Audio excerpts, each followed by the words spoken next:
அஸ்ஸலாமு அலைக்கும் வரஹ்மத்துல்லாஹி வபரகாத்துஹ். சூரத்துல் ஃபீல் இறங்கிய காரணம். சூரத்துல் ஃபீல் மக்காவில் இறங்கிய ஒரு சூரா ஆகும். இது கேள்வி வடிவில் தொடங்குகிறது.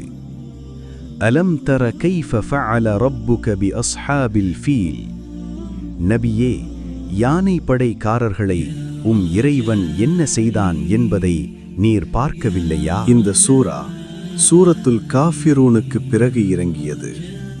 இன்னும் இது நபி முஹம்மத் ஸல்லல்லாஹு அலைஹி வஸல்லம் அவர்களுக்கும் அவருடைய இனமான குரைஷ் மக்களுக்கும் புனித காபா இல்லத்தை அல்லாஹ் பாதுகாத்த அருளை நினைவூட்டுகிறது.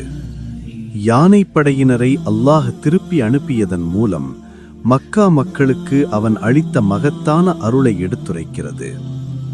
யானைப்படையின் கதை. யானைப்படை சம்பவம் நபிகள் நாயகம் ஸல்லல்லாஹு அலைஹி வஸல்லம் அவர்கள் பிறந்த ஆண்டில் நடந்தது.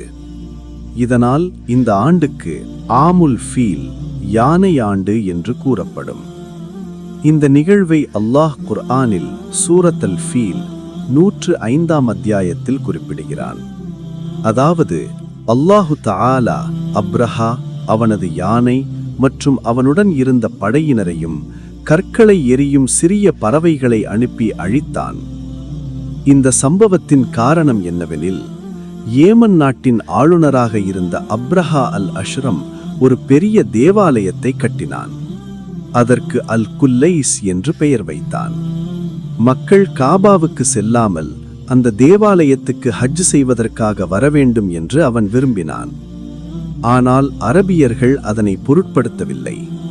ஒரு நாள் இரவில் கினானா குலத்தை சேர்ந்த ஒருவர் அந்த தேவாலயத்தில் மலம் கழித்து அவமதிப்பு செய்தார் என்று கூறப்படுகிறது.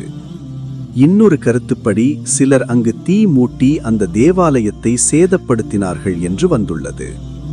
இதனால் அப்ரஹா கோபமடைந்தான். காபாவை இடித்து விடுவேன் என்று சத்தியம் செய்தான். வெளியில் காரணம் இவ்வாறு சொன்னாலும் உண்மையில் மக்காவை கைப்பற்றவும் ஏமனையும் ஷாம் நாட்டையும் ஒன்றிணைத்து அனைத்தையும் கிறிஸ்தவ நாடாக மாற்றவும் அவன் எண்ணினான். அவன் ஒரு பெரிய படையை தயாரித்தான்.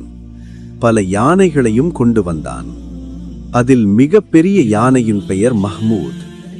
அவன் மக்காவிற்கு அருகில் உள்ள அல் முஹம்மஸ் என்ற இடத்துக்கு வந்தபோது